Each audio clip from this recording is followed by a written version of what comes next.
Bismillahirrahmanirrahim. Assalamualaikum warahmatullahi wabarakatuh. Alhamdulillahi ala ihsani wa syukru lahu ala taufiqihi wa amtinani wa asyhadu an la ilaha illallah wahdahu la syarika lahu ta'ziman li sya'ni wa asyhadu anna Muhammadan abduhu wa rasuluhu da'ila ridwani. Allahumma salli alaihi wa ala alihi wa ashabihi wa ikhwani. Hadirin dan hadirat yang dirahmati oleh Allah Subhanahu wa taala, pada kesempatan kali ini kita akan masuk pembahasan kitab Al-Fusul fi Siratir Rasul karya Al-Hafidh Al-Imam Ibnu Katsir rahimahullahu taala. Al-Imam Ibnu Katsir adalah imam yang ma'ruf dari mazhab Syafi'i yang dia selain ahli sejarah, beliau juga adalah ahli hadis.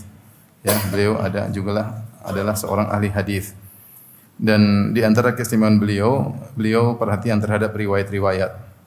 Oleh karenanya ketika beliau menulis tafsir Ibnu Katsir, maka beliau sering mengomentari riwayat-riwayat misalnya yang dhaif, riwayat Israiliyat yang menyelisihi riwayat-riwayat yang sahih. Yang ini jarang kita temukan pada ahli tafsir yang lain. Hal ini karena beliau memiliki keahlian dalam masalah ilmu hadis, ya. Kemudian juga beliau pakar dalam sirah, dalam sejarah. Sebagaimana kita ketahui beliau punya buku yang sangat tebal namanya Al-Bidayah wan Nihayah tentang sejarah umat Islam. Ya. Oleh karenanya ketika kita membaca sirah yang beliau tulis, beliau perhatian tentang masalah riwayat, ya. Taib kita baca secara langsung, ya, penjelasan Al-Imam Ibnu Katsir dalam kitabnya Al-Fusul fi Siratir Rasul, ya. Beliau berkata, saya langsung pada pokoknya, beliau berkata amma ba'du, muqaddimah yang beliau sampaikan, fa innahu la yajmulu bi ulil ilmi ihmalu ma'rifatil ayyamin nabawiyah. Sungguhnya bukanlah suatu perkara yang baik bagi para pemilik ilmu melalaikan ilmu tentang sejarah Nabi. Hari-hari nabawiyah maksudnya tentang sejarah Nabi sallallahu alaihi wasallam. Wa tawarikh al-islamiyah. Demikian juga tidak tahu tentang sejarah Islam. Wa hiya mustamilatun ala ulumin jammah. Karena sirah Nabi demikian juga sejarah Islam mengandung ilmu yang sangat banyak.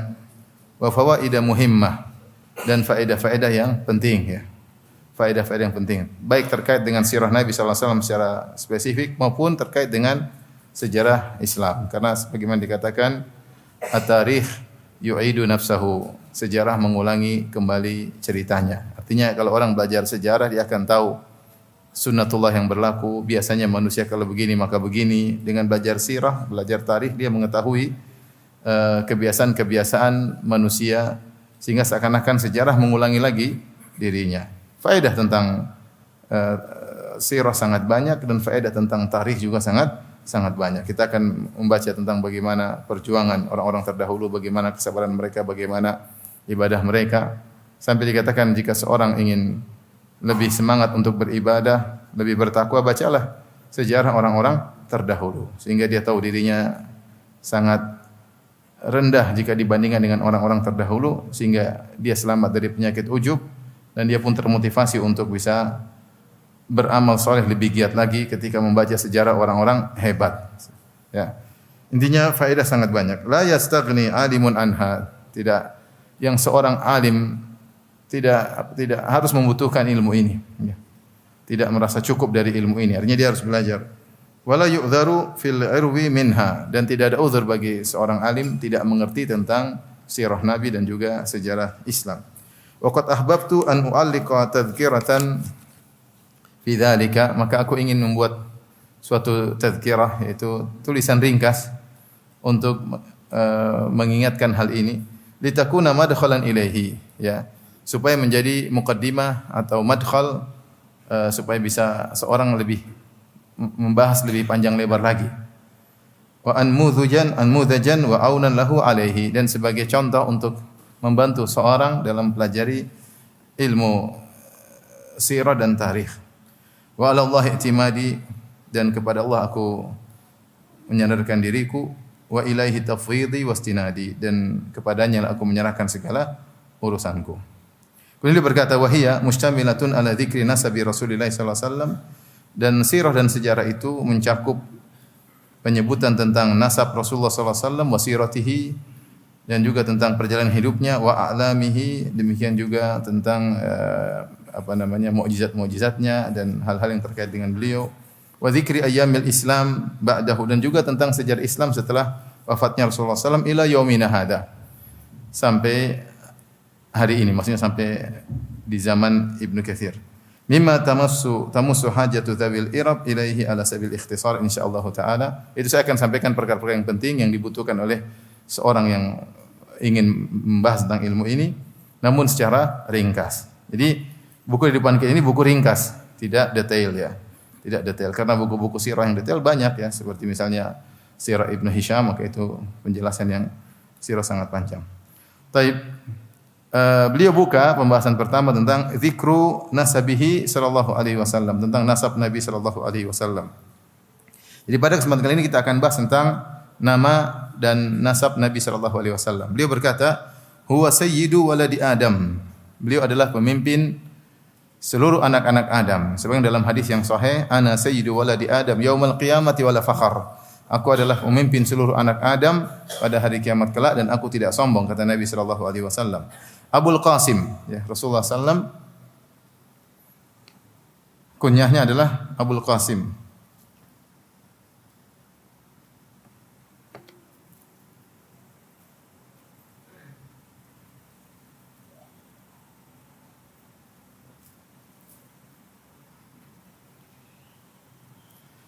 Jadi beliau namanya adalah sallallahu alaihi wasallam Abul Qasim, ya.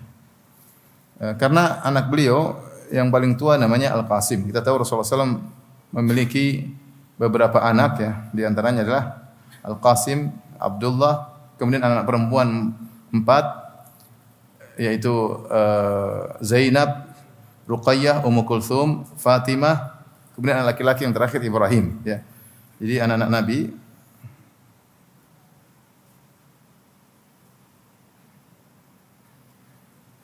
anak-anak Nabi sallallahu alaihi wasallam ada yang pertama siapa?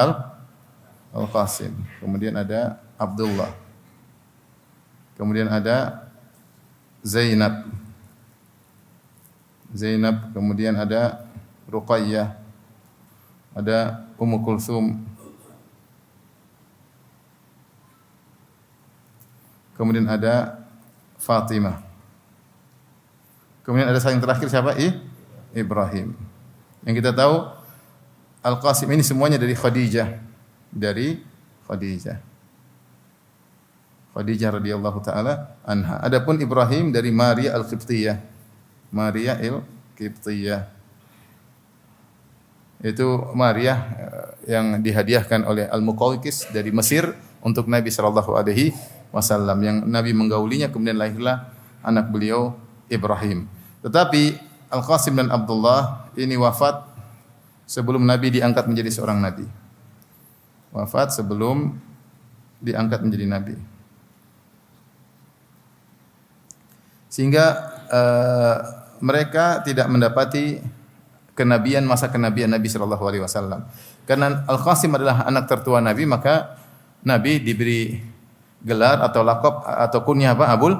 Abul Qasim. Baik. Kemudian Muhammad wa Ahmad, nama-nama beliau ada Muhammad wa Ahmad wal Mahi alladhi yumha bihil kufru wal hashir alladhi yahsyurun nasa wal aqib alladhi laysa ba'dahu nabiyyun wal muqaffi wa nabiyyur rahmah wa nabiyyut taubah wa nabiyyul malhamah. Ini nama-nama yang disebut oleh Ibnu Katsir rahimahullahu taala. Ini paham ya? Nama-nama Nabi sallallahu alaihi wasallam kita bisa bagi menjadi dua. Perhatikan, nama-nama Nabi bisa terbagi menjadi dua. Yang pertama adalah jika dibatasi hanya pada nama-nama sebutan yang tersebutkan secara khusus, maka itu terbatas sebagaimana disebut oleh Ibnu Katsir tadi. Ibnu Katsir mengatakan ada Muhammad, ada Ahmad, ada Al-Mahi, ada Al-Hashir, ada Al-Aqib, ada Al-Muqaffi, ada Nabiyyur Rahmah, ada Nabiyyut Taubah, ada Nabiyyul Malhamah. Adapun jika ditinjau dari sifat-sifat Nabi yang jadikan nama, dari seluruh sifat-sifatnya ini maksudnya sifat-sifat Nabi yang dijadikan sebutan bagi Nabi. Sebutan bagi Nabi. Maka ini sangat banyak. Ini sangat banyak. Sangat banyak. Ada yang mengatakan sampai ratusan, ada yang mengatakan jumlahnya 99 seperti nama Allah Subhanahu wa taala, tidak ada dalilnya ya.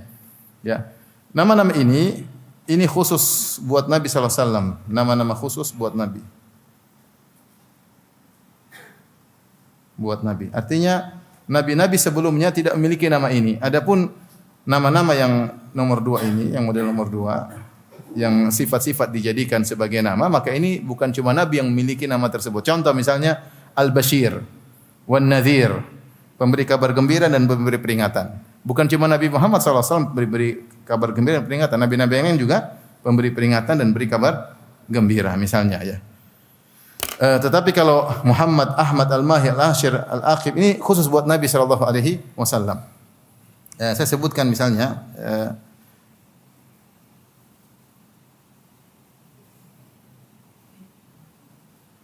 nama-nama Nabi yang bukan merupakan khusus buat Nabi sallallahu alaihi wasallam, misalnya Al-Mubashshir, Al-Bashir, An-Nadhir ya. Abdullah juga Nabi Isa juga Abdullah wa Rasuluh, hamba Allah dan rasulnya ya. Ini contoh ya. Dan banyak ya. Tapi intinya nama-nama tersebut bukan yang kita maksudkan. Yang kita maksudkan model pertama yang merupakan nama-nama khusus Nabi sallallahu alaihi wasallam. Apa makna nama-nama Nabi berikut ini? Kita mulai dari Muhammad. Muhammad ya. Dari Hammada yuhammidu Muhammadun, yaitu yang sering dipuji, Orang yang terpuji ada 2, ada dikatakan Mahmud itu terpuji, ada namanya Muhammadun.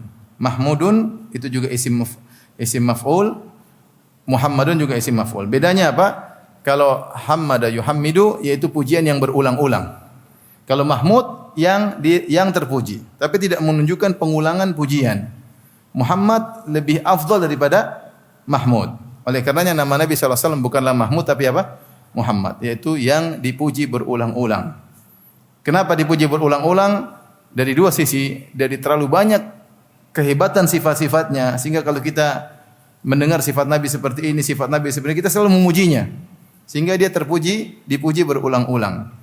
Atau terlalu banyak orang yang memujinya. Senantiasa ada orang yang memuji kepada Nabi, senantiasa ada orang yang berselawat kepada Nabi sehingga beliau disebut Muhammad. Ulangi kenapa? Nanti ada hadiah atau tidak ini? Yang pertama karena Muhammad artinya yang dipuji berulang-ulang. Dipuji berulang karena 2 sebab. Pertama karena banyak sifatnya yang membuat dia terpuji sehingga beliau sallallahu alaihi wasallam terpuji berulang-ulang. Yang kedua karena banyak orang yang memujinya. Beda dengan Mahmud, terpuji, bisa jadi terpuji cuma sekali. Nah, apa bedanya Muhammad sama Ahmadu? Ahmad. Yang dalam Al-Qur'an Nabi Isa mengatakan mim ba'dismuhu Ahmad.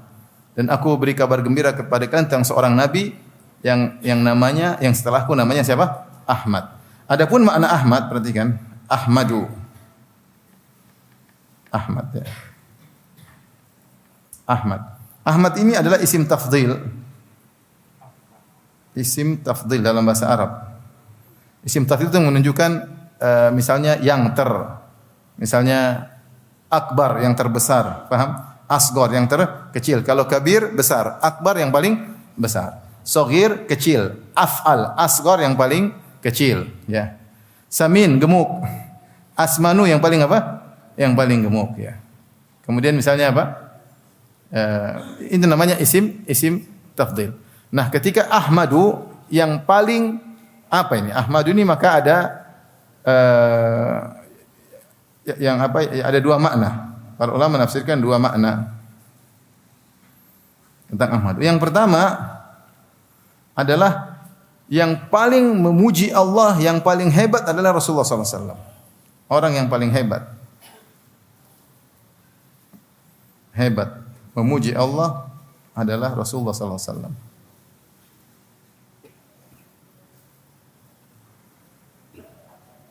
Ya, karena Rasulullah yang paling tahu tentang Allah Subhanahu wa taala. Fa inni a'lamukum billah wa akhsyakum. Sungguhnya aku yang paling tahu tentang Allah dan yang paling takut kepada Allah Subhanahu wa taala. Dan Rasulullah SAW paling memuji Allah Subhanahu wa taala. Meskipun Rasulullah SAW sudah sangat-sangat memuji Allah, namun Nabi mengakui beliau belum bisa memuji Allah sebagaimana mestinya.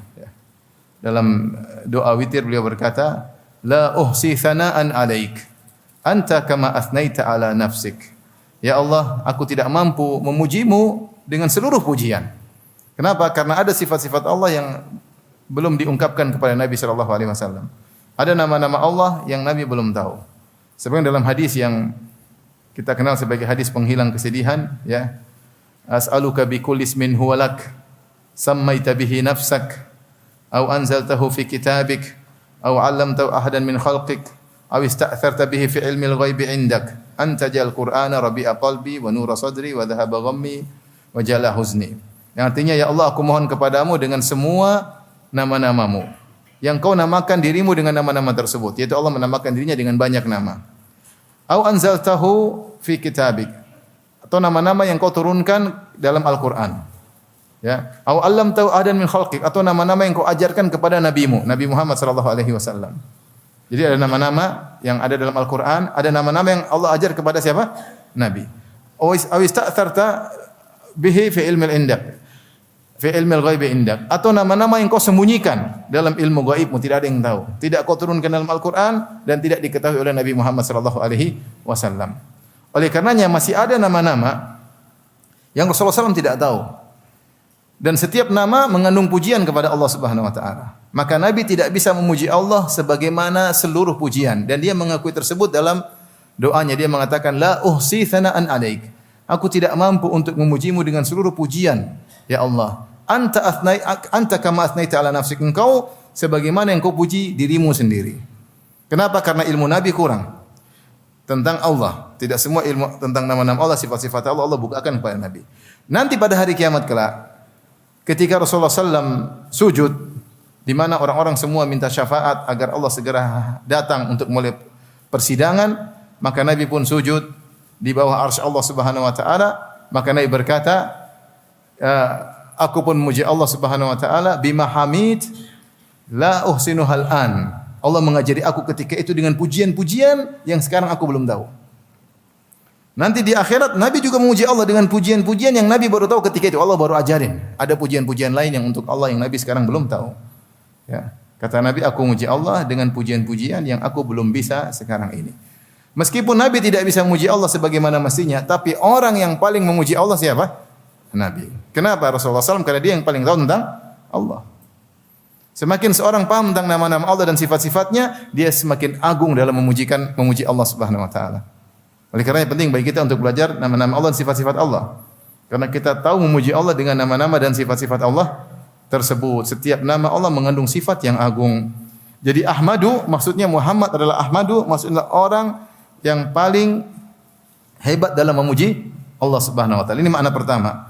Adapun makna kedua yang disebut dengan Ahmadu, maksudnya adalah orang yang paling pantas untuk dipuji adalah Muhammad.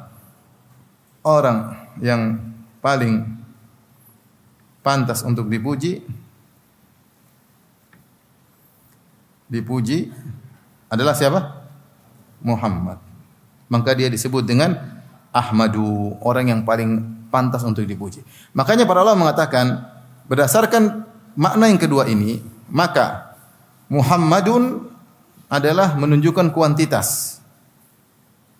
Maksudnya dialah yang paling banyak dipuji secara kuantitas, paham? Adapun Ahmadu menunjukkan kualitas. Kualitas, bahwasanya dialah orang yang paling dipuji dengan pujian yang terbaik. Dialah siapa? Rasulullah sallallahu alaihi wasallam. Ini bedanya antara Muhammad dengan Ahmad. Paham? Kalau ditanya bisa ulang? Insyaallah. Bisa dites sekarang. Jadi inilah makna Ahmadu. Apa bedanya Muhammad sama Ahmad? Beda. Secara bahasa beda, secara penunjukan lafaz juga berbeda.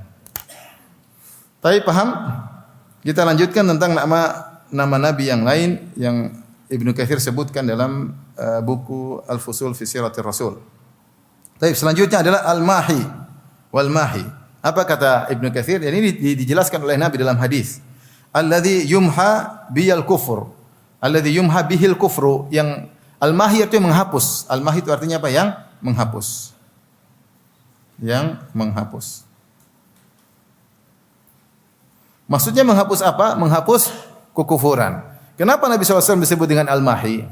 Sebentar ikhwan, kita mungkin nanti duduk habis Isya masih agak lama. Kuat atau tidak? Kalau cepat-cepat biar kita pelan-pelan aja ya. Kita pelan-pelan aja, yang penting antum paham. Saya khawatir saya cepat-cepat nanti antum hang. Saya khawatir ya. Jadi kita pelan-pelan aja biar kita nikmati nama-nama Nabi, karena agar kita lebih mencintai siapa? Rasulullah SAW. Apa maknanya al-mahi? Al-mahi adalah yang menghapus. Menghapus apa? Menghapus kekufuran. Karena setiap nabi menghapus kekufuran, tetapi tidak ada sehebat Nabi sallallahu alaihi wasallam dalam menghilangkan kekufuran di alam semesta. Terlebih lagi karena setiap nabi diutus pada kaumnya. Setiap nabinya diutus kepada kaumnya. Bukankah Rasulullah SAW mengatakan wa kana al-anbiya'u qabli bu'itsu ila qaumihim khassah wa bu'itsu ila an-nasi 'ammah. Adapun para nabi sebelumku, mereka diutus kepada kaum mereka secara spesifik, dan aku diutus kepada seluruh umat manusia. Sehingga para nabi hanya menghilangkan kekufuran yang ada pada umatnya masing-masing. Paham? Sehingga kekuatan untuk menghapuskan kekufuran hanya terkait dengan umatnya masing-masing. Adapun Nabi SAW menghapuskan seluruh kekufuran dari segala umat. Maka dia diberi nama Al-Mahi. Yang kekufuran luar biasa dihilangkan oleh Allah dengan sebab Nabi SAW. Kemudian yang sisi kedua, Rasulullah SAW diutus di puncak-puncak rusaknya alam semesta. Diutus di saat puncak-puncak rusaknya alam semesta. Kata Nabi SAW ketika Rasulullah menjelang diangkat menjadi seorang Nabi, kata Nabi SAW, Inna Allaha nadhara ila ahlil ardi. Sungguhnya Allah melihat kepada penghuni bumi seluruhnya. Ya. Bukan coba dari Sabang sampai Merauke, seluruh bumi ini. Famaqatahum, maka Allah pun murka kepada penghuni bumi. Arabahum wa ajamahum, yang Arab maupun yang non-Arab. Illa baqaya min ahlil kitab, kecuali segelintir ahlul kitab yang Allah tidak murka kepada mereka. Itu sebagian pendeta atau pastor yang masih tersisa, masih bertauhid. Seperti Waraqah ibnu Naufal. Beliau adalah seorang pendeta Arab tapi masuk Nasrani, dan beliau menerjemahkan Injil ke dalam bahasa Arab. Beliau tidak berbuat kesyirikan. Seorang pendeta. Demikian juga pendeta-pendeta yang ditemui oleh Salman Al-Farisi. Salman Al-Farisi kan dalam perjalanan mencari hidayah, dia ketemu dengan beberapa pendeta. Di antara hanya segelintir pendeta-pendeta yang ketika itu masih berada di atas tauhid. Tetapi selain mereka, seluruhnya umat di atas kerusakan, di atas kekufuran. Arab maupun non-Arab. Arab dengan berbagai macam kesyirikan yang mereka lakukan, dengan berbagai macam agama, ada yang menyembah Nabi, ada yang menyembah Uzair, ada yang menyembah Isa, ada yang menyembah berhala, ada yang menyembah orang soleh, Lata, ada yang menyembah malaikat, ada yang menyembah jin, ya. Banyak kekufuran, kesyirikan merajalela, ya. Ada yang menyembah manusia, ya, menyembah arwah, menyembah matahari, menyembah rembulan, menyembah bintang-bintang, menyembah pohon, menyembah hewan. Di puncak kerusakan, maka disitulah kebutuhan umat sangat besar. Di saat itu maka diutuslah Nabi Muhammad SAW. Kemudian Nabi berdakwah dan fokus dalam tauhid. Fokus dalam tauhid sejak beliau berdakwah awal sampai beliau meninggal dunia. Sejak awal, bayangkan Rasulullah SAW berdakwah selama 13 tahun, belum ada syariat yang turun ketika itu. Semuanya tentang apa? Kesyirikan. Warrujza fahjur. Turun firman Allah, ya ayyuhal muddatsir kum fa'anzir. Wahai orang yang berselimut, bangkitlah dan berilah peringatan. Itu Nabi disuruh berdakwah. Allah berfirman, warrujza fahjur, dan berhala maka peringatkanlah tentang kesyirikan. Maka beliau terus berdakwah tentang tauhid. Baru turun kewajiban salat pada tahun 10 Hijriah, 10 kenabian. Itu 3 tahun sebelum hijrah. Baru turun kewajiban apa? Salat. Selama itu beliau fokus tauhid. Dan beliau fokus tauhid sampai menjelang akhir hayat beliau. Bukankah sebelum beliau meninggal beliau berkata, la'natullahi 'alal yahudi wan nasara ittakhadhu qubur anbiya'ihim masajida. Allah melaknat Yahudi Nasrani menjadikan kuburan-kuburan nabi mereka sebagai masjid. Kapan beliau katakan? Sebelum beliau meninggal dunia. Rasulullah SAW berkata, la tattakhidhu qabri aidan, ya. Allahumma la taj'al qabri wathanan yu'bad. Kata Nabi, jangan kalian jadikan kuburanku sebagai id, perayaan didatangi berulang-ulang dengan keramaian seperti hari raya. Dan jangan, ya Allah janganlah kau jadikan kuburanku sebagai berhala yang disembah. Jadi maksud saya perhatian Nabi terhadap tauhid luar biasa, sehingga tidak ada Nabi yang bisa menghilangkan kekufuran dengan cakupan yang sangat luas seperti Rasulullah sallallahu alaihi wasallam. Maka beliau diberi nama yang spesifik Al-Mahi, yaitu yang menghapus apa? Kekufuran. Paham? Kalau saya tanya, kenapa Rasulullah diberi khusus nama Al-Mahi? Ada dua sebab. Sebab pertama tadi apa? Sebab pertama apa? Iya, benar dia menghapus kekufuran. Tapi kenapa? Semua Nabi juga menghapus kekufuran, bukan cuma Nabi SAW. Kenapa beliau disebut Al-Mahi? Baru dijelaskan tadi, udah lupa. Yang pertama apa? Karena Nabi diutus untuk seluruh umat manusia. Para Nabi hanya kepada kaumnya, sebelumnya hanya kepada kaumnya masing-masing. Kedua, beliau diutus di puncak-puncak apa? Kekufuran. Taib Al-Hasyir, Al-Hasyir itu yang mengumpulkan manusia di padang mahsyar, yang mengumpulkan.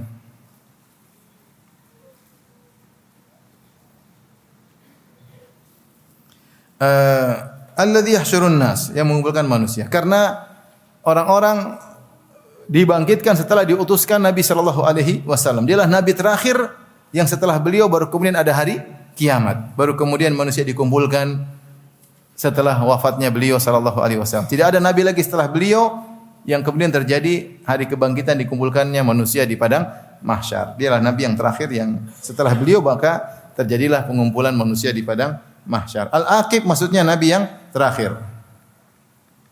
Nabi yang terakhir. Alladzi laisa ba'dahu nabiyyun. Rasulullah jelaskan itu tidak ada nabi setelahnya ya. Dia adalah khatamun nabiyyin ya. Kata Nabi SAW, saya kunu min ummati 30 kadzabun kulluhum yaz'amu annahu nabi wa ana khatamun nabiyyin wa la nabiyya ba'di. Akan ada pada umatku 30 orang yang mengaku sebagai nabi. Semua mengaku sebagai nabi dan aku adalah penutup para nabi dan tidak ada nabi setelahku. Jadi al-aqib itu nabi yang terakhir. Jadi kalau ada orang ngaku sebagai nabi jangan percaya. Terakhir saya dengar ada nabi muncul di Karawang ya. Saya enggak tahu ada nabi di Surabaya atau tidak. Tapi intinya nabi terakhir adalah Nabi Muhammad sallallahu alaihi wasallam. Kemudian al-muqaffi. Al-muqaffi. Qafa itu dari leher, yaitu yang mengikuti. Jadi nabi hanyalah mengikuti nabi-nabi sebelumnya. Ma kuntu bid'an minar rusul. Saya bukanlah seorang rasul yang baru ya. Sebelumku sudah ada rasul-rasul apa? Sebelumnya. Sebagaimana sebelum menjadi Nabi Musa, ada Nabi Isa, saya mengikuti mereka. Kenapa perlu diingkari? Ya, bukankah sebelumku ada rasul-rasul, saya hanya mengikuti apa? Rasul-rasul yang sebelumnya. Kemudian disebut dengan Nabiur Rahmah. Nabiur Rahmah, kata Nabi sallallahu alaihi wasallam, ana rahmatul muhda. Aku adalah rahmat yang dianugerahkan oleh Allah kepada umat manusia ya. Dan kalau kita perhatikan agama Nabi SAW, semua isinya adalah rahmat. Bukan cuma rahmat kepada manusia, bahkan rahmat kepada hewan ya. Rahmat bahkan kepada segalanya. Makanya Allah berfirman, wa arsalnaka illa rahmatan lil alamin. Dan kami tidak utus engkau wahai Rasulullah kecuali sebagai rahmat bagi seluruh alam semesta. Ada buku bagus judulnya Nabiur Rahmah. Di situ dibahas tentang sisi-sisi rahmat Islam. Bahkan dalam peperangan bagaimana Nabi mengajarkan tentang apa? Rahmat. Bahkan dalam peperangan. Sebab tidak boleh membunuh orang tua, tidak boleh membunuh anak-anak, tidak boleh membunuh perempuan, tidak boleh mencincang mayat, tidak boleh merusak tempat-tempat ibadah, tidak boleh membunuh seorang yang sedang beribadah di kuilnya. Bahkan dalam perang pun ada rahmat. Dan ada risalah saya punya khusus tentang rahmat Nabi dalam peperangan. Di saat peperangan yang harus menunjukkan keberanian pengrusakan, di situ ada rahmat yang diajarkan oleh Nabi sallallahu alaihi wasallam. Makanya dia adalah Nabiur Rahmah. Bagaimana lagi rahmat dengan istri, rahmat dengan anak, rahmat dengan tetangga, rahmat dengan macam-macam isi syariat Islam semuanya penuh dengan apa? Rahmat ya. Maka Nabi adalah Nabiyu Ar-Rahmah. Taib disebut juga Nabiyu Taubah. Karena Nabi sallallahu alaihi wasallam buka pintu taubat. Berbeda dengan umat-umat nabi-nabi sebelumnya, jika mereka tidak bertobat, Allah turunkan azab sehingga mereka sirna. Itu tidak. Nabi Nuh umatnya sirna atau tidak? Sirna. Ada banjir selesai. Ya. Nabi Hud, Nabi Saleh umatnya dibinasakan. Nabi Lut umatnya dibinasakan. Nabi Musa, Nabi Muhammad SAW tidak dibinasakan. Tidak dibinasakan. Pintu taubat terus terbuka. Sampai akhirnya banyak di antara orang-orang kafir yang memusuhi Nabi SAW akhirnya masuk Islam. Yang sebelumnya mereka sangat benci kepada Muhammad, jadilah Muhammad orang yang paling mereka cintai. Lihat Khalid bin Walid yang berusaha membunuh Nabi SAW. Lihatlah Sofwan bin Umayyah bin Khalaf yang berusaha membunuh Nabi SAW, akhirnya malah sangat cinta kepada Nabi SAW. Demikian banyak sahabat. Abu Sufyan yang pimpinan gembong orang-orang kafir yang ingin membunuh Muhammad SAW, ternyata menjadi sangat cinta kepada Rasulullah SAW, bahkan meninggal mati syahid dalam perang membela Islam. Oleh karenanya Nabi SAW disebut dengan Nabiyu Taubah. Kemudian disebut juga Nabiyul Malhamah. Malhamah itu peperangan. Maksudnya peperangan. Para ulama menjelaskan maksudnya tidak ada nabi yang kemudian terjadi peperangan berulang-ulang dalam melawan orang-orang kafir yang ingin menghancurkan Islam. Di zaman Nabi saja perang berulang-ulang. Perang Badar, perang Uhud, perang Khandaq, ya, kemudian perang melawan Romawi, kemudian setelah Rasulullah SAW meninggal, perang melawan musyrikin Arab, ya, perang Hunain, perang Taif. Kemudian setelah Rasulullah SAW meninggal ada perang bagaimana Khalid bin Walid ketika berperang melawan Persia, kemudian juga perang melawan Romawi, dan terus peperangan yang jihad yang akan tegak sampai hari kiamat kelak. Jadi tidak ada nabi yang di antara syariatnya jihad yang begitu luar biasa seperti Rasulullah sallallahu alaihi wasallam. Itu jihad yang syar'i tentunya. Jihad yang syar'i yaitu jika terjadi peperangan maka kaum muslimin diserukan untuk berjihad, untuk membela Islam dan meninggikan kalimat Allah Subhanahu wa taala. Ini sekedar sekilas tentang nama-nama Nabi sallallahu alaihi wasallam. Adapun nama yang terkait sifat-sifat Nabi maka sangat banyak. Bahkan yang mengatakan sampai 200. Semua sifat Nabi maka disebut sebagai nama Nabi, seperti Al-Mutawakkil yang bertawakal kepada Allah. Tapi bukan cuma Nabi saja yang bertawakal. Nabi-nabi lain juga bertawakal. Taib, ini tentang nama-nama Nabi. Kemudian kita masuk dalam nasab Nabi. Nasab Nabi. Saya bacakan dulu perkataan Ibnu Katsir rahimahullah taala, kemudian saya akan jelaskan dengan bagan. Beliau berkata, Muhammad ibnu Abdullah. Abdullah berarti bapak Nabi sallallahu alaihi wasallam. Wa huwa akhul Harits wa Zubair wa Hamzah wa Abi Thalib. Dan Abdullah ini punya saudara-saudara. Saudara tersebut adalah Al-Harits, Az-Zubair, Hamzah, Abu Thalib, dan Abu Thalib ismuhu Abdul Manaf. Abu Thalib namanya Abdul Manaf nama aslinya. Wa Abi Lahab. Abi Lahab juga saudaranya bapaknya Nabi, saudaranya Abdullah. Wasmuhu Abdul Uzza. Namanya Abdul Uzza, cuma diberi gelar dengan Abu Lahab. Wa Abdul Ka'bah. Abdul Ka'bah wa huwa Al-Muqawwam. Al-Muqawwam. Wa qila huma itsnan. Ada yang mengatakan Abdul Ka'bah dan Al-Muqawwam dua orang. Ada yang mengatakan satu orang Abdul Ka'bah, ya dia juga Al-Muqawwam. Ini semua paman-paman Nabi. Wa Hajal, wasmuhu Al-Mughirah. Hajal ini namanya adalah Al-Mughirah. Wal Ghaidaq wa sumiya bidzalika li kathrati judihi. Al-Ghaidaq disebut Al-Ghaidaq karena dia begitu dermawan, begitu baik. Wa asluhu ismihi, nama aslinya adalah Naufal. Cuma diberi gelar dengan Al-Ghaidaq. Wa qila innahu Hajal. Ada yang mengatakan Al-Ghaidaq, Naufal itu sendiri adalah Hajal. Kemudian di antara paman Nabi Dirar, namanya Dirar. Ini semua saudara laki-laki Abdullah bin Abdul Muttalib. Kemudian Abdullah ini punya saudara-saudara perempuan, yaitu tante-tante Nabi sallallahu alaihi wasallam. Siapa? Sofiyah, Atikah, Arwa, Umaymah, Barrah, Ummu Hakim, wahyal Bayda. Ummul Hakim di sini Al-Bayda. Mereka semua ini laki-laki maupun perempuan, kulluhum aulad Abdul Muttalib. Mereka semua adalah anak dari Abdul Muttalib. Abdul Muttalib kakek Nabi. Namanya Syaibatul Hamd. Nama aslinya siapa? Syaibatul Hamdi. Menurut pendapat yang sahih. Syaibah kenapa? Karena ketika lahir ada yang mengatakan rambutnya ada putihnya. Dikatakan alhamdulillah karena dia berakhlak yang mulia sehingga sering dipuji, maka diberi nama Syaibatul Hamdi. Abdul Muttalib ini anaknya Hashim. Anaknya Hashim. Kakek Nabi yang kedua. Kakek Nabi pertama siapa? Abdul Muttalib. Kakek keduanya siapa? Hashim. Hashim namanya Amr. Namanya Amr. Wa huwa akhul Muttalib. Dan Hashim ini punya saudara namanya Al-Muttalib. Wa ilaihima nasabu dzawil qurba. Dan kepada keduanya lah disebut Ahlul Bait. Ahlul Bait itu kembali kepada keturunan Hashim dan keturunan Al-Muttalib. Hashim dan Al-Muttalib juga punya saudara dua namanya Abdul Syams dan Naufal. Abdul Syams dan Naufal. Antum bingung ya? Mending saya langsung ke anunya, gambarnya, biar enggak bingung. Antum menghayal nanti masalahnya. Baik. Kita bicara tentang nasab Nabi SAW. Perhatikan. Kelihatan tidak? Kelihatan ya. Yang lihat-lihat, yang enggak. Tadi Nabi bin siapa? Abdullah. Perhatikan, bin Abdullah.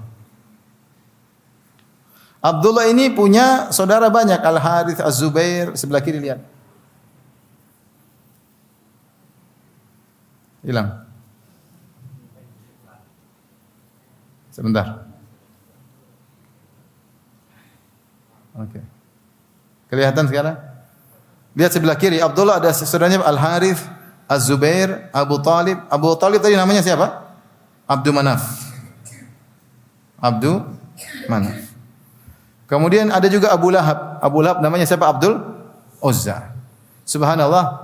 Sebagian ulama mengatakan Allah tidak menyebutkan nama Abu Lahab dalam Al-Qur'an tapi disebut gelarnya. Tabbat yada Abi Lahabi wa tabb. Celaka kedua tangan Abu Lahab. Padahal namanya siapa? Abdul Uzza. Kalau ada nama Abdul Uzza berarti ada nama penyembahan terhadap berhala. Al-Uzza adalah berhala mereka. Berhala yang mereka agungkan. Makanya ketika perang Khandaq, maka perang Uhud, maka Abu Sufyan mengatakan lanal Uzza wala Uzza lakum. Kami punya berhala Uzza, kalian tidak punya. Ya. Jadi Abdul Uzza kalau seandainya dalam Al-Qur'an tentu jelek. Abdul Uzza, hamba berhala Al-Uzza. Maka Allah menyebut gelarnya Abu Lahab. Abdul Ka'bah tadi Al-Muqawwam. Taib, sebelah kanan ada Hijl, namanya Al-Mughirah. Al-Ghaidak namanya Naufal, Dirar. Ini semua om-om Nabi sallallahu alaihi wasallam. Ibnu Katsir lupa satu. Lupa. Di sini ada Hamzah, saya lupa ya. Hamzah juga beliau sebutkan, Hamzah. Ada Ibnu Katsir lupa satu yaitu Al-Abbas. Yang tidak disebutkan oleh Ibnu Katsir. Namanya lupa atau terlewat ya. Ada paman Nabi namanya apa? Al-Abbas bin Abdul Muttalib ya. Di antara paman-paman Nabi ini yang ketika Nabi diangkat menjadi seorang Nabi, yang masih hidup cuma 4. Yang masih hidup cuma 4. Siapa? Abu Talib. Kemudian siapa? Abu Lahab. Kemudian Hamzah. Kemudian siapa? Al-Abbas. 4 orang ini. 2 masuk Islam. Hamzah dan Al-Abbas masuk Islam. Abu Talib dan Abu Lahab kafir. Abu Talib membela Nabi SAW. Abu Lahab menyerang Nabi SAW. Inilah kondisi 4 paman Nabi SAW. Dan Hamzah dan Al-Abbas umur mereka mirip dengan Nabi SAW. Beda 3-4 tahun aja dengan Nabi SAW.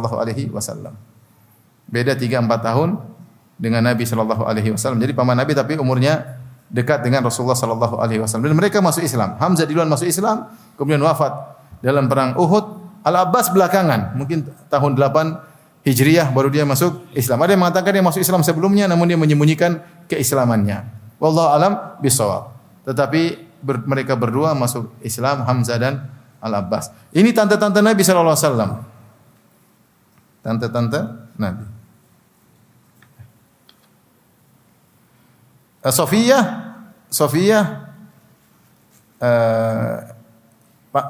ibunya Zubair ibn Awwam ya. Zubair ibn Awwam ibunya siapa? Sofiyah. Taib, ini tentang paman-paman Nabi SAW dan tante-tante Nabi SAW. Kemudian kakek pertama Nabi siapa? Abdul Muttalib.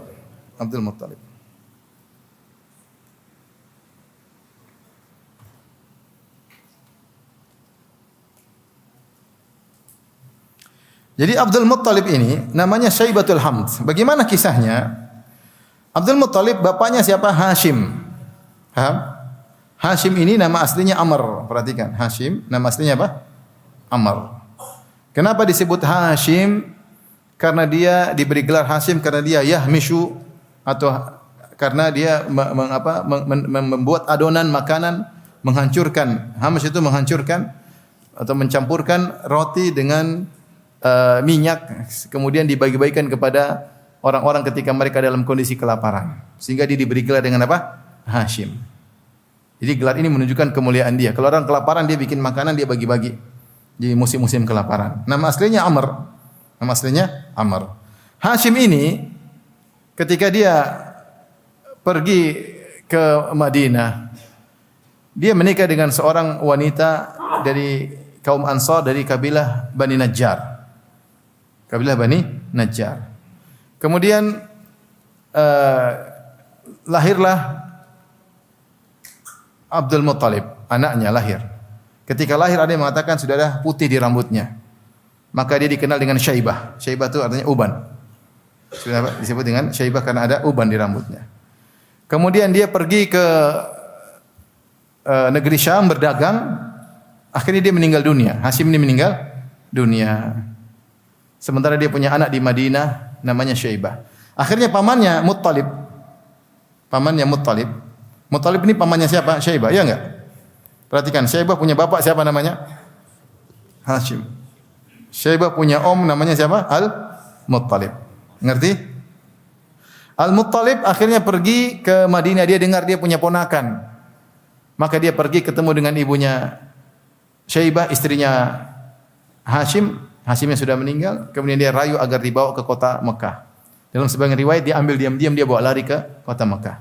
Dalam sebagian riwayat dia mengatakan ini bapaknya Syaibah ini orang terkenal di kota Mekah. Kalau saya bawa dia ke Mekah, insya Allah dia akan memegang peranan. Akhirnya ibunya setuju. Maka dibawalah Syaibah pergi ke kota Mekah, diambil dari Madinah ke kota Mekah. Madinah di utara, Mekah di selatan, dibawa. Ketika dia bawa ponakannya Syaibah di belakang digonceng, orang-orang bertanya, "Wahai Muttalib, itu siapa itu?" "Ini hambaku." Atau ada yang menyangka itu adalah hambanya. Sehingga orang menamakan anak yang dia gonceng dengan Abdul Muttalib. Abdul Muttalib artinya budaknya siapa? Al-Muttalib. Budaknya Al-Muttalib. Itulah kenapa diberi gelar kakek Nabi dengan Abdul Muttalib, karena disangka dia adalah budaknya Al-Muttalib. Muttalib pamannya. Nama aslinya siapa? Syaibah. Nanti kalau ujian bisa jawab ya. Dan dia diberi dengan Hamd karena dia sering melakukan kebaikan. Maka disebut Al-Hamd. Akhirnya pamannya Al-Muttalib meninggal dunia, maka yang memegang kekuasaan Mekah adalah dia, Abdul Muttalib. Maka dia Sayyidu Quraisy, dia pimpinan orang-orang Quraisy. Terkenallah dia kakek Nabi sallallahu alaihi wasallam, Abdul Muttalib. Paham sampai sini? Baik. Berarti Abdul Muttalib ini bapaknya Hashim. Hashim ini punya saudara. Ada beberapa, ada Al-Muttalib, ada Abdul Syams, ada Naufal. Ada Abdul Syams, ada Naufal. Lihat atau tidak? Lihat situ. Hashim ini punya saudara, ada namanya Al-Muttalib, ada Abdul Syams, ada siapa? Naufal. Nah, Hashim dan Al-Muttalib inilah yang keturunannya disebut dengan Ahlul Bait. Semua keturunan Bani Hashim disebut Ahlul Bait. Dan semua keturunan Al-Muttalib disebut dengan Ahlul Bait. Ya. Disebut dengan Ahlul Bait. Ya. Ada sebabnya, ada pembahasan tentunya. Di antara Ahlul Bait dari jalan Al-Muttalib adalah Imam Syafi'i rahimahullah ta'ala. Makanya Imam Syafi'i disebut Al-Muttalibi. Imam Syafi'i adalah Ahlul Bait dari jalur apa? Dia Quraisy. Ini Ahlul Bait dari jalur Al-Muttalib. Sementara Bani Hashim Ahlul Bait banyak ya. Ada dari Alu Abbas, keturunan Abbas, dari Alu Ali, Alu Aqil, bahkan dari keluarga Abu Lahab. Abu Lahabnya kafir, tapi keturunannya masih ada. Bismillahirrahmanirrahim. Alhamdulillah, salatu wassalamu ala Rasulillah wa ala alihi wa sahbihi wa ala. Kita lanjutkan. Saya harap bersabar ya, karena ini karena pembahasannya biar selesai. Karena kalau saya potong tengah jalan nanti repot ngulanginya lagi ya. Jadi nasab ini kita selesaikan, nanti kita pembahasan berikutnya tentang lahirnya Nabi sallallahu alaihi wasallam sesuai dengan urutan yang dijelaskan oleh Ibnu Katsir. Tapi kita sampai tadi pada saudara-saudara kakek Nabi yang kedua ya. Kakek Nabi yang pertama Abdul Muttalib, paham ya? Kakek Nabi yang kedua namanya siapa? Hashim. Akan ada 20 kakek Nabi ya. Akan kita jelaskan. Ini kakek Nabi yang kedua namanya Hashim. Hashim punya saudara Al-Muttalib, Abu Manaf dan apa? Naufal. Nah, dari Hashim punya Al-Muttalib, Abdul Syams dan Naufal. Mohon maaf, Abdul Syams. Dari Abdul Syams punya anak nanti ada namanya Umayyah ya. Maka Bani Umayyah kembali kepada Abdul Syams. Perhatikan, Bani Umayyah kembali kepada Abdul Syams. Dan di antara sahabat yang dari Bani Umayyah adalah Utsman bin Affan dan Muawiyah bin Abi Sufyan. Muawiyah bin Abi Sufyan bin Harb ya, dan seterusnya. bin Umayyah sampai kepada bin Abd Syams. Oleh karenanya dari sini kita tahu kedekatan antara Utsman dan Muawiyah. Karenanya ketika Utsman bin Affan terbunuh oleh para pemberontak, maka yang menuntut darahnya siapa? Muawiyah. Karena sama-sama dari Bani Umayyah bin Abd Syams. Allah berfirman, "Wa man qutila mazluman faqad ja'alna li walihi sultana." Siapa yang terbunuh secara zalim, maka kami serahkan urusannya kepada walinya. Dan wali yang terdekat kepada Utsman di kalangan para sahabat yang memiliki kekuasaan adalah Muawiyah bin Abi Sufyan. Makanya Muawiyah bin Abi Sufyan menuntut Ali bin Abi Thalib untuk menangkap pembunuh Utsman. Intinya Muawiyah dan Utsman berasal dari Bani Umayyah yang merupakan keturunan Abdus Syams. Tapi kita lanjut pada kakek Nabi yang ketiga. Siapa? Abdul Manaf. Abdul Manaf dia punya beberapa saudara yaitu 3, Abdul Uzza, kemudian Abdul Dar dan Abd. Jadi Abdul Uzza Khadijah. Khadijah keturunan Abdul Uzza. Abdul Dar ini Hajabatul Ka'bah, para pengurus Ka'bah yang ngurusin Ka'bah dari Bani Abdul Dar, dari Bani Abdul Dar. Bani Abdul Dar inilah yang ketika terjadi perang Uhud mereka memegang bendera kaum musyrikin. Semua dari Bani Abdul Dar yang kemudian berguguran satu persatu dalam perang Uhud. Sampai kalau tidak salah 10 orang gugur, semuanya dari Bani Abdul Dar. Kita tahu hubungannya dengan Nabi, mereka bertemu dengan Nabi pada kakek yang keempat Qusay ya. Atau apa namanya? Abdul Manaf punya saudara Abdul Uzza, Abdul Dar dan Abd. Abdul Manaf tadi kakek berapa? Ketiga ya. Abdul Muttalib kakek pertama, Hashim kakek kedua, Abdul Manaf kakek ketiga. Kemudian kakek keempat Abdul Manaf bin Qusay. Qusay ini orang hebat. Qusay kakek keempat Nabi sallallahu alaihi wasallam. Dia nama aslinya Zaid. Nama aslinya Zaid. Namun kenapa dikatakan Qusayyun? Qusay karena dia qasiyan an auladi Ismail fi qada'ah. Jadi ketika Nabi Ismail meninggal dunia, yang seharusnya dia menguasai Ka'bah, maka kepengurusan diambil oleh keluarga istrinya, kabilah Jurhum. Sehingga anak-anak dari Nabi Ismail alaihissalam, karena semua ini keturunan Nabi Ismail bin Ibrahim, maka semua anak-anak Nabi Ismail tercerai-berai. Quraisy tercerai-berai. Di antaranya Qusay. Qusay hidup bersama Qudha'ah. Kemudian akhirnya dia kembali ke Mekah dan dia mengumpulkan semua Quraisy untuk merebut kembali ke penguasaan kota Mekah dari kabilah Khuza'ah. Dari kabilah Khuza'ah. Setelah Nabi Ismail meninggal diambil oleh kabilah Jurhum kemudian direbut oleh Khuza'ah, akhirnya Khuza'ah nanti diambil lagi oleh Quraisy. Nah, kakek Nabi yang mengumpulkan orang-orang anak-anak Nabi Ismail menjadi satu lagi namanya Qusay. Disebut Qusay karena dia dulu terpisah dari mereka. Qusay itu qasi, itu jauh, terjauhkan. Kemudian dia kembali lagi, makanya dia disebut juga digelari dengan Mujammi'. Mujammi' yaitu yang mengumpulkan orang-orang Quraisy untuk merebut kembali kota Mekah. Akhirnya setelah dia menguasai kota Mekah, maka dia bikin aturan baru tentang kota Mekah sebagaimana nanti akan mungkin ada datang penjelasannya. Qusay ini punya saudara namanya Zuhrah.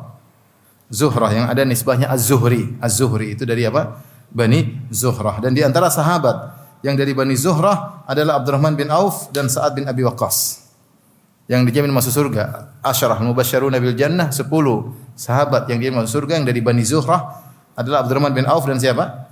Sa'ad bin Abi Waqqas. Jadi kita tahu bahwasanya Zuhrah adalah saudaranya siapa? Qusay ya. Mereka semua berkumpul pada kakek Nabi yang kelima, Kilab. Kakek Nabi yang kelima siapa namanya? Kilab.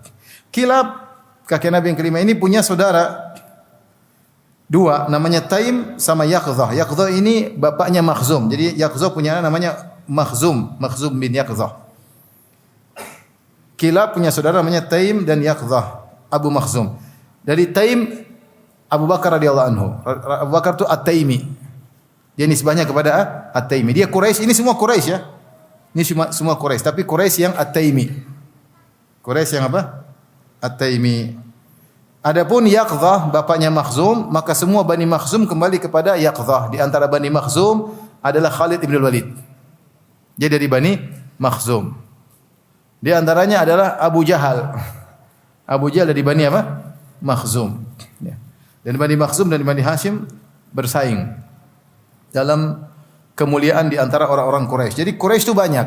Ada dari Taim, ada dari Bani Umayyah, ada dari Bani Abduddar yang tadi kita sebut, yang semuanya Quraisy. Tapi di antara Quraisy yang top adalah dari Bani Hashim, yaitu keturunan Nabi sallallahu alaihi wasallam, dan dari Bani Makhzum, di antaranya Khalid ibnul Walid. Ya. Taib. Kemudian Kilab dan Taim dan Yaqzah dan Yaqzah, tiga orang ini bapak mereka namanya Murrah. Kakek Nabi yang ke-6 ya. Coba kita nomorin dulu, saya enggak lupa. Nomor 1. Kemudian siapa nomor 2? Nomor 3, nomor 4, nomor 5. Kakek Nabi yang ke-6 namanya Murrah. Ya. Murrah ini punya dua saudara, Husaisun dan Adi. Dan di antara keturunan Adi adalah Umar bin Khattab radhiyallahu ta'ala anhu, Al-Adawi. Umar itu dari Al-Adawi. Dia Quraisy tapi dari Bani Adi. Paham? Jadi kalau kita bilang Umar dan Nabi ketemu di mana? Ketemu di kakek yang ketujuh, Ka'ab. Karena Ka'ab punya anak 3, Murrah, Adi dan Husaisun. Paham? Umar dan Nabi ketemu di kakek yang keberapa?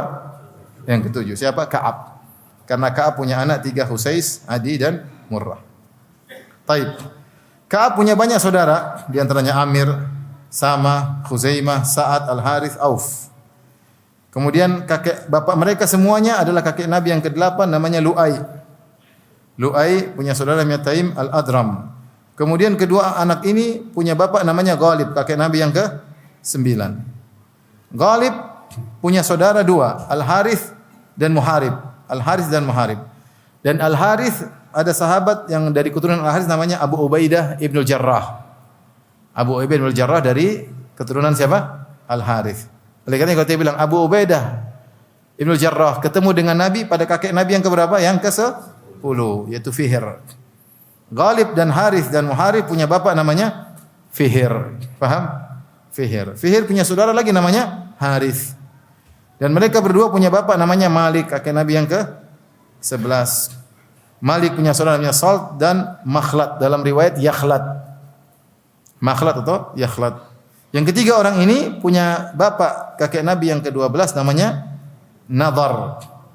Nadhar punya saudara namanya Malik, Malkan, Abdul Manaf dan yang lain. Mereka ini semuanya punya bapak namanya Kinanah, yaitu kakek Nabi yang ke-13. Nadhar inilah yang disebut Quraisy. Semua keturunan Nadhar ke bawah, semua ke bawah ini namanya Quraisy. Paham? Semua Nadhar ke bawah namanya apa? Quraisy. Ada pendapat Fihr. Pendapat yang mengatakan semua di bawah Fihr, yaitu Ghalib, Lu'ai, Ka'ab, semuanya di bawah adalah apa? Quraisy. Tapi pendapat yang lebih kuat dikuatkan oleh Ibnu Katsir, nanti akan kita bacakan, bahwasanya siapa Quraisy? Semua Quraisy adalah keturunan Nadhar bin Kinanah. Semua Quraisy adalah keturunan Nadhar bin Kinanah. Dari sini kita tahu bahwasanya Quraisy sangat banyak. Kabilah Quraisy sangat apa? Banyak. Paham tidak? Semua Utsman Quraisy, Umar Quraisy, Abdurrahman bin Auf Quraisy, Khalid bin Walid Quraisy, Abu Ubaidah Quraisy, Abu Bakar Quraisy. Tapi dari cabang-cabang yang berbeda karena semuanya keturunan Nadhar ibn Kinanah. Faham bapak-bapak dan ibu-ibu yang dirahmati oleh Allah? Paham? Jadi siapa tokoh Quraisy? Kakek Nabi yang ke-12. Semua di bawah kakek Nabi yang 12 semuanya apa? Quraisy. Luas ya? Luas. Baik. Kemudian Kinanah punya saudara namanya Asada dan Al-Hauf. Kemudian mereka punya bapak namanya Khuzaimah, kakek Nabi yang ke-14. Khuzaimah punya saudara namanya Hudzail. Hudzail ini sahabat namanya Ibnu Mas'ud Al-Hudzali. Ibnu Mas'ud Al-Hudzali bukan Quraisy. Paham? Ibnu Mas'ud makanya ketika dia berdakwah dia dipukulin di Mekah. Dia baca surat Ar-Rahman, Allamal Quran, dipukulin, enggak ada yang tolong dia. Kenapa? Dia enggak punya kabilah di situ. Karena dia bukan Quraisy. Quraisy kebanyakan tinggal di mana? Di Mekah. Dia setelah Quraisy. Karena dia dari keturunan Hudzail. Bapaknya Khuzaimah dan Hudzail adalah Mudrikah, kakek Nabi yang ke-15. Namanya Amr, dia punya saudara namanya Tabihah atau namanya Amir dan apa ini? Qimma'ah, ya. Mereka ini punya bapak namanya Ilyas, kakek Nabi yang ke-16. Ilyas punya saudara namanya Nas yang disebut Ailan. Kemudian mereka punya saudara namanya Mudhar. Mereka punya bapak namanya Mudhar, kakek Nabi yang ke-17. Mudhar ini punya saudara namanya Rabi'ah. Dua kabilah ini, Mudhar dan Rabi'ah sering bertengkar. Bertengkar. Nabi dari Mudhar atau Rabi'ah? Mudhar. Kakek Nabi yang ke-17 apa? Mudhar. Itu dalam hadis, kami dari Rabi'ah, kami tidak mungkin ketemu dengan engkau kecuali ketika Asyurul Hurum, ketika bulan-bulan haram tidak boleh berperang. Ini perang saudara antara Mudhar dengan Rabi'ah. Nah, Mudhar ini punya saudara, mereka berempat saudara, Mudhar, Rabi'ah, Anmar dan Iyad. Anmar dan Iyad mereka pergi ke Yaman, tidak tinggal di Hijaz. Anmar dan Iyad mereka pergi ke Yaman. Dan dari Iyad ada seorang namanya Qis bin Sa'idah, dia salah seorang Ahnaf, yaitu salah seorang yang hidup di zaman jahiliyah dan dia tidak musyrik kepada Allah. Namanya Qus atau Qis bin Sa'idah. Ahnaf di zaman Nabi ada berapa? Itu Ahnaf itu siapa? Orang-orang yang hidup di zaman jahiliyah namun tidak melakukan kesyirikan. Di antaranya Nabi Muhammad SAW sebelum diangkat jadi Nabi, di antaranya Waraqah bin Naufal, di antaranya ini Qus atau Qis bin Sa'idah. Dia dari Iyad.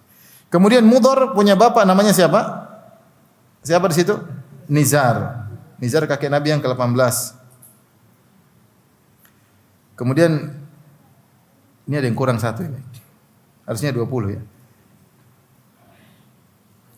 Mudrika bin Ilyas. Nanti kita lihat lagi ya.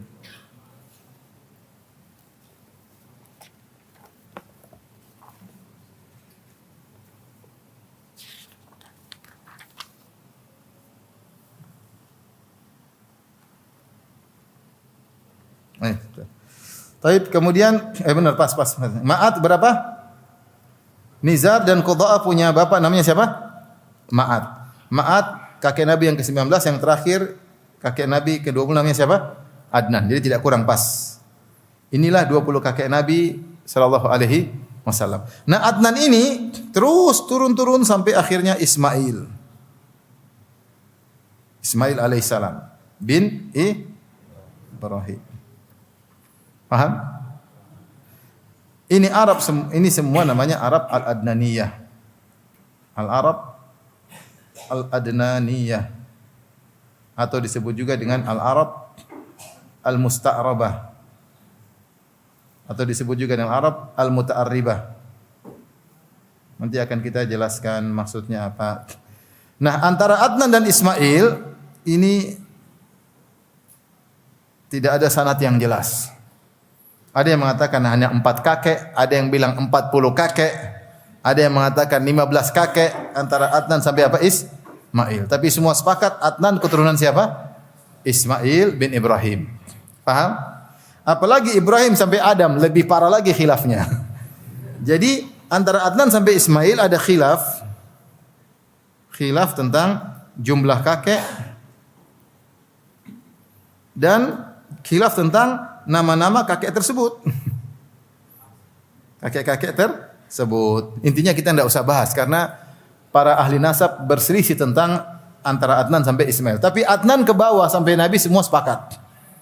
Semua sepakat. Faham? Faham sampai sini? Inilah nasab Nabi sallallahu alaihi wasallam. Kecilan ya. Ya udah antum fotonya bagi dua. Ini dulu. Sampai di Nadar ya, sampai di Nadar biar ini sampai Quraisy. Udah, saya turun lagi di bawah. Win difotoin.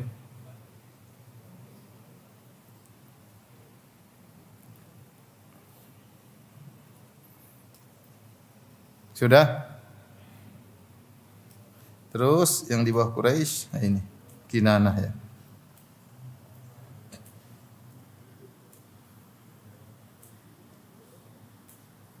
Oke. Baik. Paham? Kita lanjutkan selanjutnya tentang macam-macam Arab.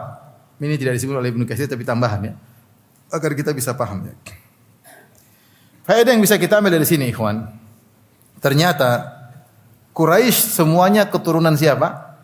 Ismail bin Ibrahim. Ya atau tidak? Jadi semua Quraisy adalah keturunan Nabi Ismail. Mereka keturunan Nabi. Dan ternyata tidak semua Quraisy beriman. Di antara Quraisy adalah Abu Jahal. Di antara Quraisy adalah Abu Lahab. Di antara Quraisy adalah Umayyah bin Khalaf yang menyiksa Bilal bin Rabah. Ya. Dan banyak orang-orang Quraisy penjahat besar, Walid bin Mughirah yang Allah cela dalam Al-Quran. Dzarni wa man khalaqtu wahida. Ya, biarkan aku dengan si Walid ibn al-Mughirah, bapaknya Khalid ibn al-Walid. Ya. Jadi ternyata orang-orang Quraisy meskipun mereka keturunan Nabi, tidak semua mereka beriman. Jadi tidak ada keharusan kalau keturunan Nabi pasti beriman. Makanya Allah berfirman tentang Nabi Ibrahim dan Ishak, kata Allah, wa min dzurriyyatihima muhsinun wa zalimun li nafsihi mubin. Dan di antara keturunan Ibrahim dan Ishak, dua nabi ini, ada yang muhsin yang baik dan ada yang zalim, yang musyrik ada. Dan Yahudi semuanya keturunan Nabi Yakub. Semua Yahudi keturunan Yakub bin Ishak bin Ibrahim. Dia tidak? Dan apakah Yahudi semuanya baik? Banyak bajingannya. Banyak bajingannya.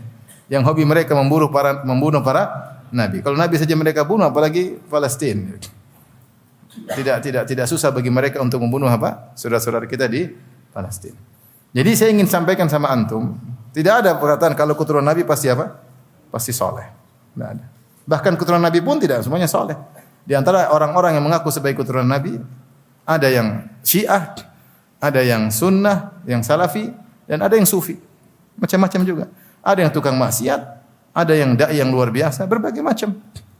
Ya. Ada yang Islam, ada yang murtad, macam-macam. Ya. Paham? Maka sebagaimana keturunan Nabi Yakub tidak semuanya beriman, sebagaimana keturunan Nabi Ismail tidak semuanya beriman dan orang baik, demikian juga tidak semua keturunan Nabi Muhammad SAW pasti orang baik, tidak. Ya. Maka jangan sampai ada yang mengatakan kami adalah emas, nasab kami emas. Emas ini mau ditaruh di comberan tetap emas. Oh, enggak. Enggak begitu logikanya ya. Nabi yang berkata kepada anaknya, ya Fatimatu bintu Muhammadin, salini mimma lima syi'ti la ughni anki minallahi syai'a. Wahai Fatimah putri Muhammad, kalau minta harta saya kasih, tapi saya tidak bisa selamatkan engkau. Rasulullah menyebutkan ya bani fulan orang Quraisy, anqidhu anfusakum, la ughni ankum minallahi syai'a. Selamatkan diri kalian. Aku tidak bisa menyelamatkan kalian sama sekali. Dia sebut kakek-kakeknya, ya orang-orang Quraisy. Dalam hadis nanti mungkin suatu saat kita bacakan. Baik, sampai sini paham? Kita lanjutkan. Orang-orang Arab terbagi menjadi 3. Yang pertama disebut Al-Arab Al-Ba'idah. Al-Ba'idah itu Arab yang sudah musnah. Arab yang sudah apa namanya? Apa kalau yang musnah terlalu ini terlalu sudah punah ya. Agak keren dikit, sudah apa? Sudah punah. Yang kedua disebut dengan Al-Arab Al-Aribah. Arab asli. Yang ketiga disebut dengan Al-Arab Al-Musta'ribah. Al-Musta'rabah. Arab Al-Musta'rabah. Atau disebut dengan Al-Arab Al-Muta'arribah. Taib, ini Arab turunan. Baik. Arab Al-Baidah, siapa? Arab Al-Baidah itu Arab-Arab yang sudah punah meskipun sampai kabar kepada kita secara global. Di antaranya kaum Ad yang diutus kepada mereka Nabi Hud alaihis salam. Di antaranya kaum Samud. Siapa yang diutus? Nabi Saleh alaihis salam. Ini dua kaum, mereka Arab. Ya, mereka Arab, namun tidak ada lagi cerita tentang mereka, sudah punah. Tidak tahu keturunan mereka. Mungkin keturunan mereka ada, tapi kita enggak tahu di mana keturunannya, sehingga tidak bisa ditelusuri dan hilanglah berita tentang mereka. Namun mereka adalah orang-orang Arab. Khilaf di kalangan para ahli sejarah. Apakah bahasa mereka sama persis dengan bahasa Arab sekarang, ataukah mereka punya bahasa tersendiri? Meskipun Arab, tapi Arab dengan bahasa kuno, ataukah bahasa mereka sama dengan bahasa yang dipakai oleh orang Arab sekarang? Khilaf di kalangan para ahli sejarah. Namun intinya mereka sudah sudah punah. Dan yang menakjubkan al-Arab al-Ba'idah ini tidak terdapat dalam Bible. Jadi ini tidak termaktub dalam Bible.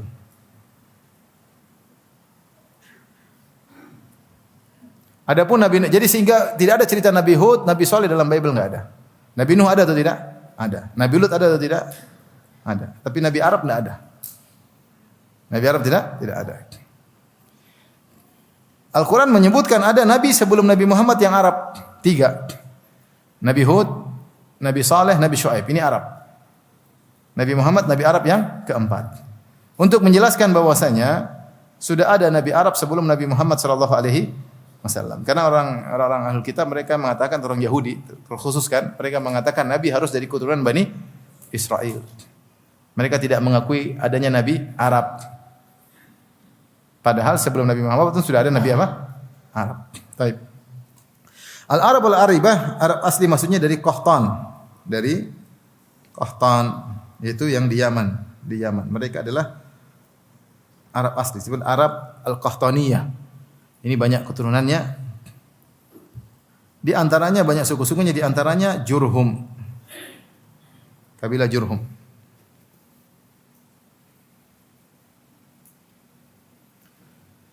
Nah, apa yang dimaksud dengan Arab turunan? Al-Arab al-Musta'rabah atau Arab al-Muta'arribah. Arab turunan maksudnya inilah disebut Arab Adnaniyah. Al-Arab al-Adnaniyah yang merupakan keturunan Ismail.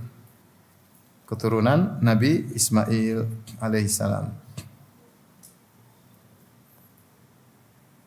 Kenapa disebut Arab turunan? Karena Nabi Ismail anaknya Ibrahim. Ibrahim alaihissalam bukan orang Arab. Ibrahim alaihissalam tinggal di Irak. Irak dahulu bukan Arab ya, dulu Persia juga di Irak ya. Irak itu dulu di Babilonia ya, di Babil. Maka Ibrahim bukan orang Arab. Kemudian dia menikah dengan Sarah.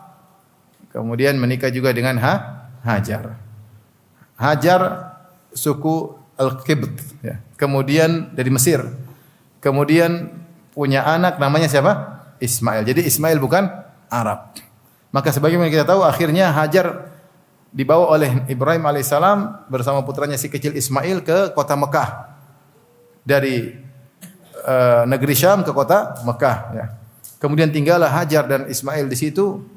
Singkat cerita akhirnya ada orang-orang Arab yang datang dari Yaman. Mereka meninggalkan Yaman berhijrah ke Hijaz. Akhirnya mereka melewati kota Mekah. Mereka lihat ada burung-burung yang berputar di situ. Kata mereka biasanya sini enggak ada air. Kok ada burung yang berputar? Pasti ada air. Mereka ngecek ternyata ada air Zam-Zam. Akhirnya mereka minta izin untuk tinggal bersama Hajar dan Ismail. Kata Hajar, boleh kalian tinggal bersamaku, walakin la haqqa lakum fil ma. Kalian tidak punya hak, ini air milik saya dan putraku. Kalian boleh nginap tinggal sini, bikin tempat tinggal. Dan benar akhirnya mereka pun tinggal di sekitar air Zam-Zam sebagai sumber kehidupan. Sampai akhirnya fasyabbal gulam, sampai akhirnya Nabi Ismail menjadi pemuda. Akhirnya fazawwajuhu, dan dia mahir bahasa Arab. Bahkan dia lebih mahir bahasa Arab daripada orang Arab asli. Allah ajarkan bahasa Arab kepada Nabi. Fatakallah, Allah bukakan lisannya. Dalam hadis disebutkan Allah buka lisan Nabi Ismail sehingga dia mahir dalam bahasa Arab. Dan dia tumbuh bersama orang Arab asli dari Yaman. Jurhum dari mana ya? Yaman. Akhirnya dia menikah dengan wanita Arab. Kemudian cerai, kemudian nikah lagi dengan wanita Arab lagi yang kedua, Jurhum. Akhirnya punya anak. Anak-anak itulah yang sampai kepada Adnan. Paham? Dari Adnan sampai Nabi Muhammad sallallahu alaihi wasallam. Maka Arabnya itu disebut Arab al-Musta'ribah. Artinya bukan Arab asli. Tapi yang keturunan apa? Arab. Karena Nabi Ismail jago bahasa Arab meskipun Arab berasal dari istrinya, namun dia mahir bahasa Arab, maka dia dikatakan apa? Arab. Tapi Arab jenisnya namanya Arab al-Musta'rabah. Faham? Inilah Arabnya Nabi.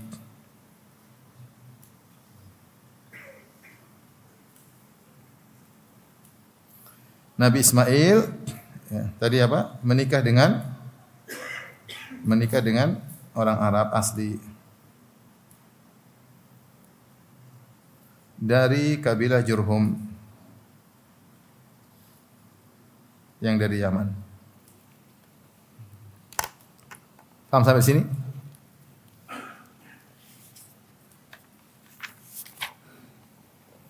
Adapun kisahnya supaya tidak terlewat. Jadi Nabi Ismail ketika menikah dengan istrinya, maka Ibrahim alaihissalam jenguk Ismail. Ketika jenguk ternyata Ismail lagi tidak di rumah. Maka Ibrahim ketemu istrinya. Ibrahim bertanya, "Mana Ismail?" Kata istrinya, "Dhahaba yabtaghi lana." Ini dalam Sahih Bukhari ada. Suamiku sedang pergi berburu, mencari apa? Mencari buruan, mencari nafkah. Kemudian Ibrahim alaihissalam bertanya, "Bagaimana kehidupan kalian?" Istrinya mengeluh, "Nahnu fi syiddah, nahnu fi dhayq." Kami dalam kondisi sulit, dalam kondisi hidup yang berat, ya. Kemudian kata Ibrahim, "Kalau suami pulang, kirim salam dariku dan bilang sampaikan kepada dia, ghayyir atabata babik." Suruh ganti injakan kaki di depan pintu. Akhirnya Ismail pulang, dia bilang kayaknya ada tamu. Iya, tadi ada tamu orang tua. Dia kirim salam sama kamu. Ada pesan enggak? Ada. Apa pesannya? Katanya kamu disuruh ganti pijakan. Atabah itu pijakan di pintu ada pijakan. Sebelum masuk pintu ada pijakan. Mungkin pijakan itu untuk menghalang ada hewan yang masuk atau air yang masuk. Pijakan untuk setelah di bawah pintu ada pijakan untuk masuk rumah. Maka dikatakan orang tua tadi bilang kamu suruh ganti pijakan pintu. Maka Ismail berkata, "Anti al-atabah, engkaulah pijakan kaki. Kau disuruh diganti. Ilhaqi bi ahlik, pulanglah ke rumah orang tua." Maka dicerailah istri pertamanya. Kemudian nikah lagi. Tidak mutung Nabi Ismail alaihissalam. Nikah lagi. Nikah lagi dengan wanita yang lain. Kemudian tidak lama berjalan dengan waktu, Ibrahim datang lagi. Kemudian ngecek, datang ke rumah Ismail, ternyata Ismail tidak di rumah. Maka datang dengan pertanyaan yang sama. "Aina Ismail?" Di mana Ismail? Kata istrinya, "Dhahaba yabtaghi lana," sedang berburu mencari makan buat kami. Kemudian tanya, "Bagaimana kehidupan kalian?" Maka istri yang kedua ini mengatakan, "Kami dalam kondisi lapang, kami dalam kondisi senang."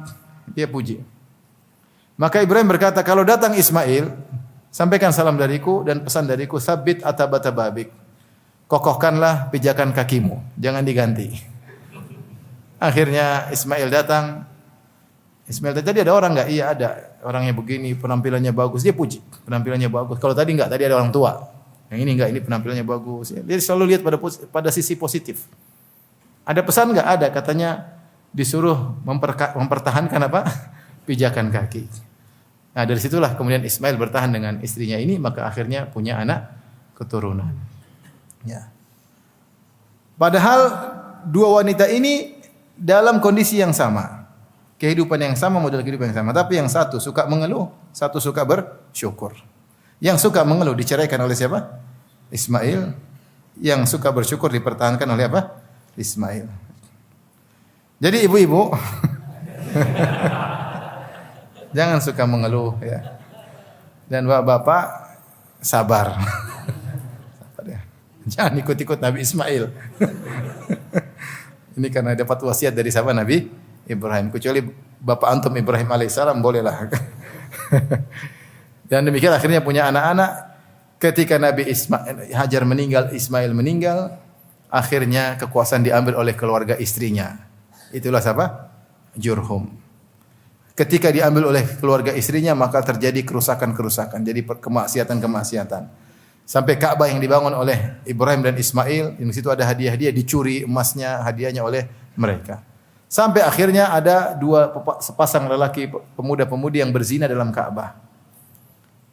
Ketika di siang hari orang mungkin lagi atau di suatu saat orang sedang lalai atau sedang istirahat, mereka masuk di Ka'bah kemudian mereka berzina, lalu Allah rubah mereka menjadi patung.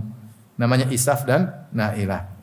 Yang kemudian patung tersebut akhirnya dikeluarkan supaya orang tidak berani maksiat. Ini akibatnya bermaksiat. Berjalan dengan waktu, lama-lama justru disembah. Lama-lama justru disembah. Taib itu kira-kira tentang nasab Nabi sallallahu alaihi wasallam.